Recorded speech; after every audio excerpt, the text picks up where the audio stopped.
Bagian 4. Hati wanita mana yang mampu bertahan jika melihat pasangannya mencumbu wanita lain di depan matamu? Mengakui secara terang-terangan jika dia memiliki istri lainnya dan kini wanita yang menjadi istri kedua suaminya itu tengah berbadan dua hasil dari hubungan gelap mereka. Laisa semakin terisak. Sekuat apapun wanita berusaha untuk tegar, namun luruhnya air mata membuktikan jika hati wanita telah benar-benar rapuh. Dia tidak menduga jika angkasa mendoakannya karena dia tak kunjung hamil. Apa salahku? Salahkan saja Tuhan yang tak juga mempercayakan kehidupan di rahimnya. Tumpukan tisu yang berserakan di dalam kamar tak lagi Laisa hiraukan. Memandang foto pernikahan mereka berdua di dalam kamar pun Laisa enggan. Saling mencintai, apapun yang terjadi, tetap setia sampai maut yang memisahkan. Laisa muak dengan janji mereka dulu. Kamu jahat, Ang. Kamu tega. Maki Laisa tak tahan. Bagaimana mungkin lelaki yang sudah mengakar di hatinya itu mengkhianati pernikahan mereka? Laisa benar-benar kecewa. Kepercayaan yang dia berikan selama ini ternyata sia-sia. Laisa sangat marah angkasa tega mengkhianati cintanya. Bukankah kemarin semuanya masih baik-baik saja? Laisa telah dibohongi oleh suaminya sendiri. Dia benar-benar hancur. Semua impiannya untuk membangun keluarga kecil yang bahagia telah direnggut oleh wanita itu. Laisa semakin tak berdaya jika mengingat angkasa akan segera memiliki anak, tapi bukan dari rahimnya. Aku kalah, Ang. Aku kalah, ratapnya dalam hati. Wanita itu terbangun dengan mata yang masih setengah terpejam. Tangannya tanpa sengaja meraba bantal di sebelahnya dan mendapatinya masih kosong. Dia menghela napas panjang. Angkasa tidak pulang lagi. Sudah sebulan ini dirinya tidur sendirian. Mungkin dia menginap di rumah wanita itu. Kemana lagi? Hati Laisa memanas seketika, membayangkan hal apa saja yang dapat mereka lakukan. Setetes air matanya kembali jatuh untuk yang kesekian kalinya. Menangisi lelakinya, nasib pernikahannya yang berada di ujung tanduk. Laisa bingung bagaimana dia akan melanjutkan rumah tangganya. Sementara angkasa tidak pernah menghubunginya sejak siang itu. Wanita itu masih butuh angkasa, butuh penjelasan lelaki itu. Laisa bangun untuk mengambil segelas air minum di nakas, meneguknya separuh kemudian berbaring lagi, mencoba untuk memejamkan matanya, juga menidurkan hati dan pikirannya yang kacau. Dia memang istriku. Maafkan aku, Lais, tapi dia sedang mengandung anakku. Kata-kata angkasa menggema di gendang telinga Laisa, bak nyanyian malam yang menyayat hatinya semakin dalam dan perih. Wanita itu menangis lagi hingga dia kelelahan dan tertidur.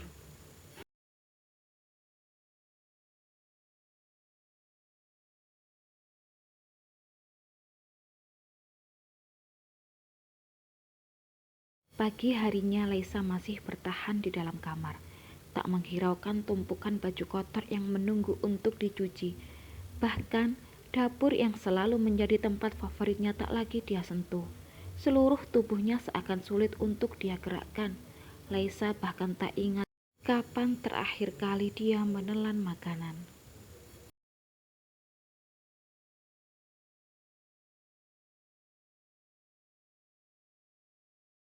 Laisa bangun menuju kamar mandi, menuntaskan kebutuhannya, lalu kembali berbaring di atas ranjang, hanya berbaring sepanjang hari, menerawang awal kehidupan rumah tangganya dahulu, hingga jalan pernikahannya kini. Laisa mengernyit ketika merasakan perut bagian bawahnya seperti ditusuk-tusuk.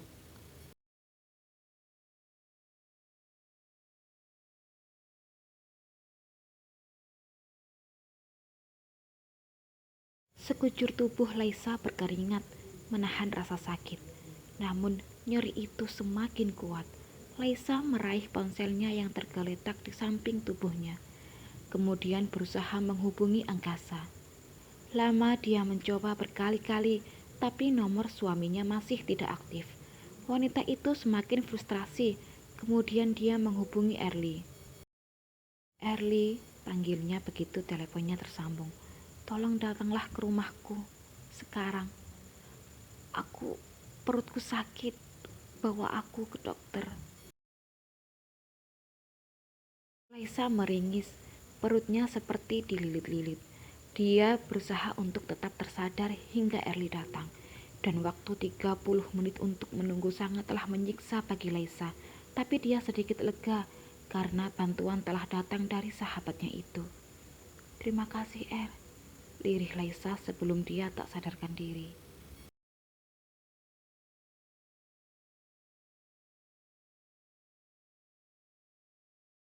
Wanita itu menatap gambar hitam putih di tangannya. Seharusnya dia bahagia. Seharusnya mereka menyambutnya dengan sukacita. Tapi wanita itu kini justru merasa bingung dan sedih. Ini impian kita, Ang. Aku berhasil mewujudkannya. Aku bisa, Ang. Di mana kamu? Aku membutuhkanmu. Laisa menangis seraya mengusap lembut foto itu. Adilkah ini? Batin Laisa bergejolak. Cari dia, katakan padanya. Tidak, jangan cari angkasa. Biarkan saja dia tidak tahu. Toh dia sudah bersama wanitanya. Tapi angkasa harus tahu. Bukankah sebulan ini dia mengacuhkanmu? Dia tak peduli padamu. Biarkan saja.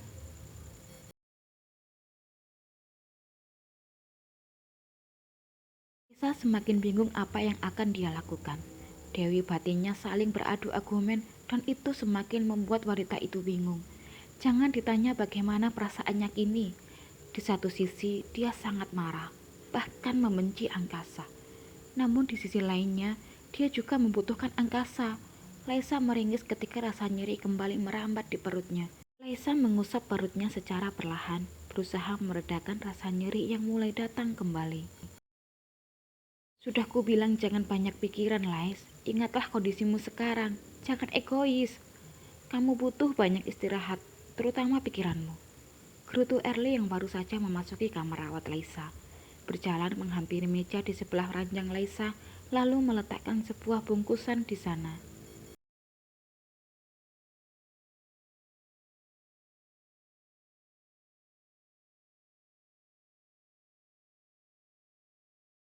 Laisa tersenyum. Kamu sudah datang, lalu menatap penuh terima kasih pada Early. Ini aku bawakan soto lamongan pesananmu. Harus dihabiskan ya. Capek tahu nyari langgananmu. Untung saja pagi ini dia jualan. Early menggerutu sambil membuka bungkusan soto dan menuangnya ke dalam mangkuk.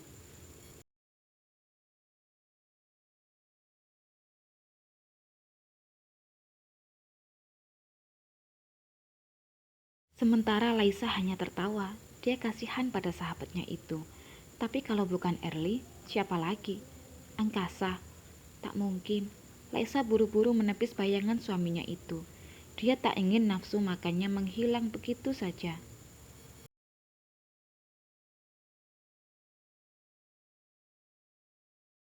Maafkan aku, Anti. Aku janji tidak akan rewel. Cicit Laisa menirukan suara anak kecil sambil tersenyum menggoda. Early hanya tersenyum melihat sahabatnya sudah dapat bercanda kembali. Ini makanlah, harus dihabiskan ya. Balas Early berlagak seperti seorang ibu yang menyuruh anaknya makan.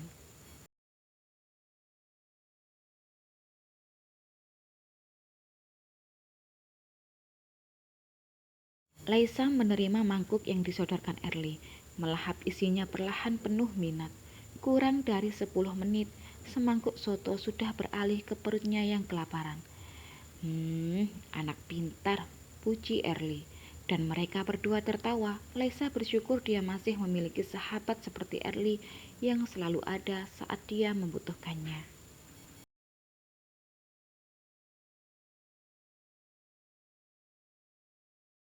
Kamu harus bisa bertahan, Lais, demi anakmu, bisik Early seraya memeluk Laisa erat. Laisa mengangguk membenarkan ucapan Early. Dia akan bertahan. Dia tak boleh lemah. Karena kini dalam rahimnya telah tumbuh buah cintanya yang telah lama dia nantikan. Aku akan bertahan, meski aku harus berjuang sendirian.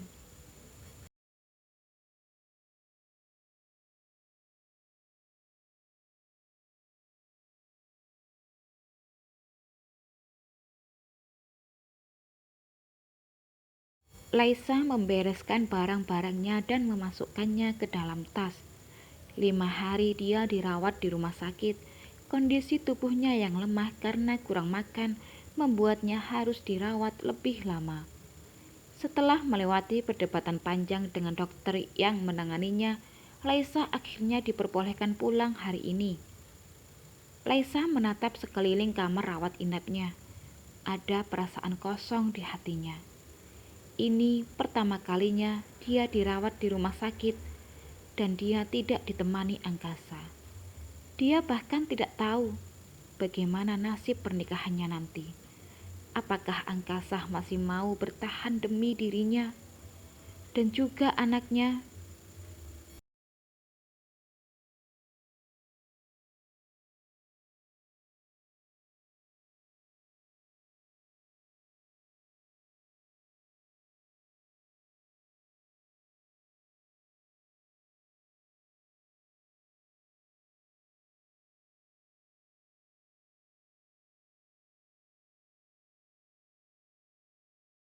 Erli datang menjemput Laisa ke kamar.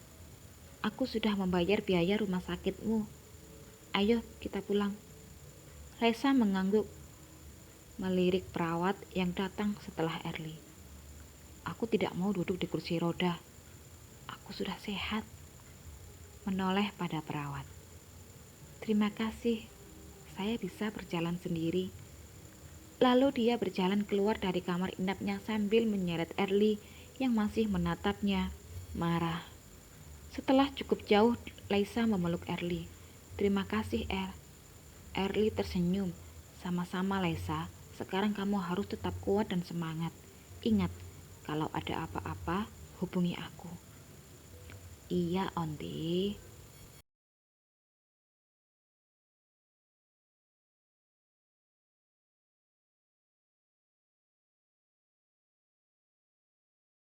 Mereka berdua berjalan melewati lorong rumah sakit lalu keluar menuju parkiran.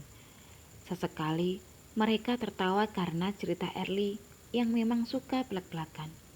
Laisa kemudian menghentikan langkahnya ketika ekor matanya bertemu dengan angkasa. Erli yang menyadari perubahan raut wajah Laisa mengikuti arah mata sahabatnya memandang. Erli menggenggam erat tangan Laisa seakan memberi kekuatan untuk sahabatnya itu.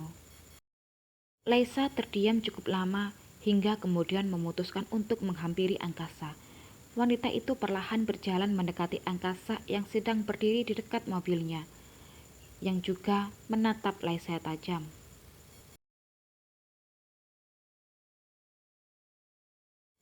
Laisa sudah berdiri di hadapan angkasa, memandang wajah lelakinya penuh rindu. Laisa memang masih tidak bisa melupakan apa yang sudah diperbuat oleh angkasa. Laisa ingin pergi dari sisi angkasa. Tapi bagaimana dengan anaknya? Anaknya membutuhkan angkasa dan dia harus mengalah demi kebahagiaan anaknya. Apa kabar, Ang? Laisa menggigit bibirnya. Hatinya bergetar karena menahan gejolak yang tak dapat dia luapkan. Angkasa hanya diam, tak mengatakan apapun. Namun matanya masih menatap Laisa lekat, seakan mencari sesuatu lewat mata wanita itu. Dan tak dipungkiri ini membuat Laisa semakin gelisah. Dia takut, apakah angkasa sudah tidak mencintainya lagi?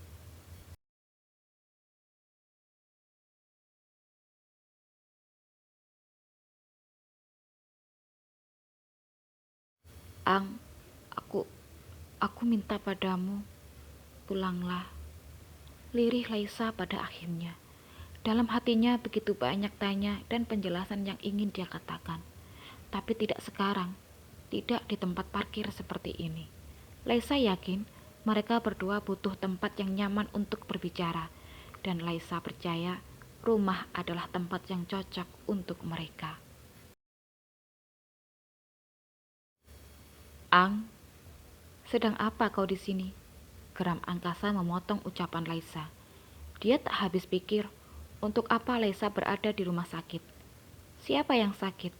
Jangan-jangan wanita yang sudah dia sakiti hatinya itu kini juga sakit raganya. Angkasa menggeleng pelan, membuang jauh-jauh pikiran buruknya.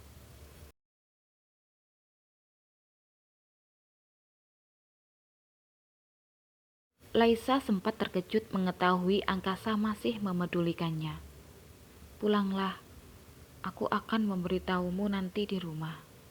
Laisa meninggalkan angkasa yang masih menatapnya, membiarkan lelaki itu diliputi tanya. Kalau kamu benar-benar peduli, kamu akan pulang, Ang. Batin Laisa menjerit.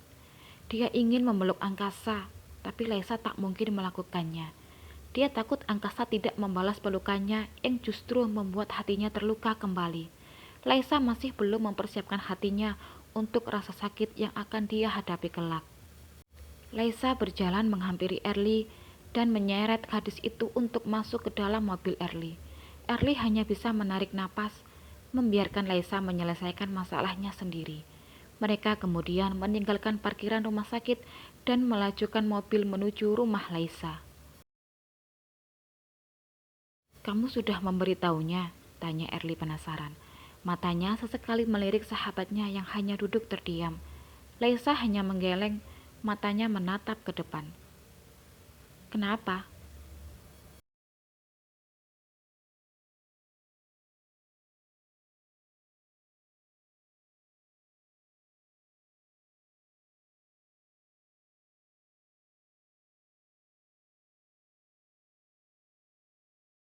Laisa menarik napas. Aku hanya menyuruhnya pulang. Aku juga butuh penjelasan dari dia, Ada banyak hal yang harus kami bicarakan. Tapi, kalau dia tidak pulang, Laisa hanya mengangkat bahu.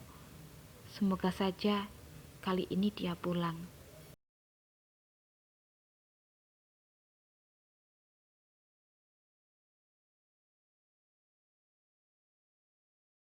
Erli hanya mengangguk dan melanjutkan konsentrasinya pada jalanan yang sedikit macet. Mereka kembali terdiam, bergumul dengan pikiran mereka masing-masing. 45 menit kemudian, mobil mereka sampai di halaman rumah Laisa. Kamu yakin tidak mau kutemani, Lais? Tanya Laisa seraya mengeluarkan barang-barang Laisa.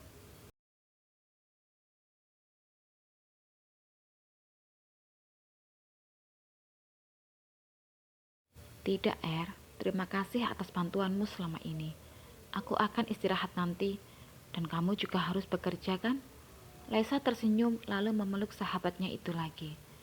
Baiklah, kamu harus makan dan istirahat yang banyak. Aku akan pergi ke kantor dan kamu tenang saja. Aku sudah minta izin untuk datang terlambat hari ini. Aku pergi dulu ya. Kalau ada apa-apa, hubungi aku. Iya,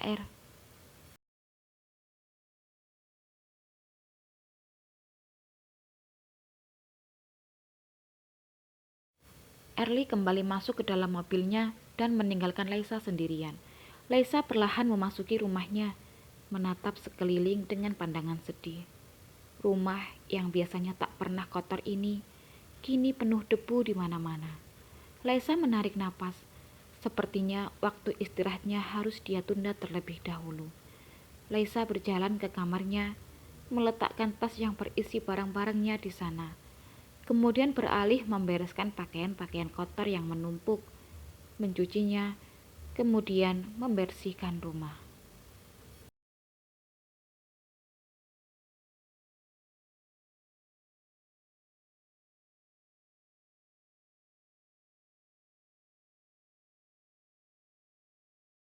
Hampir 2 jam wanita itu berkutat dengan acara bersih-bersih rumahnya. Kini, dia sedang mengunyah roti bakar seraya menonton televisi. Hormon kehamilan membuat perutnya terus lapar. Laisa bersyukur dia tidak mengalami mual maupun morning sickness. Anaknya memang mengerti jika ibunya sekarang masih sendirian. Laisa mematikan televisi begitu mendengar suara deru mobil di depan rumahnya. Hatinya cemas. Mungkinkah itu angkasa? Laisa lantas merapikan rambut dan pakaiannya, membasuh mukanya agar terlihat lebih segar.